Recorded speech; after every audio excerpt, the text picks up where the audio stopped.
Our Campaign '08 coverage continues now with the perspective of a Washington insider and Austin native, Scott McClellan. CBS 42's Alexis Patterson spoke tonight with the controversial former press secretary for President Bush. Alexis is live now in San Marcos at Texas State University. Alexis? That's right, Judy. Scott McClellan spoke to students here at Texas State University, recounting his years in the White House. He spoke to us and looked toward the future, discussing who he thinks will be the next president. This in the wake of his book, slamming the Bush administration.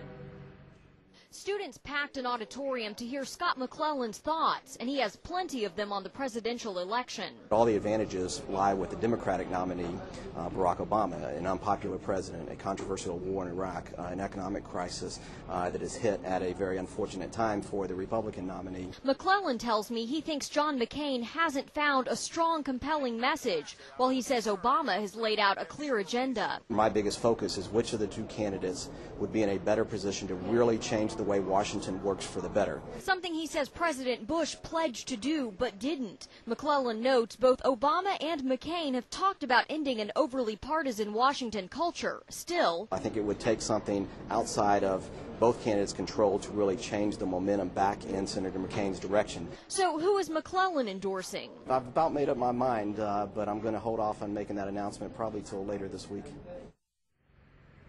Now, as for another Bush insider, Colin Powell endorsing Obama, McClellan said here tonight he thinks Powell was well-spoken as always and that he appreciates where Powell is coming from. Live in San Marcos, Alexis Patterson, CBS 42 News in HD. Scott McClellan's mother, former Austin Mayor and State Controller Carol Strayhorn, attended tonight's event. Strayhorn would not say who she supports, but told us she expects unprecedented voting in this election, especially among younger voters and the older generation.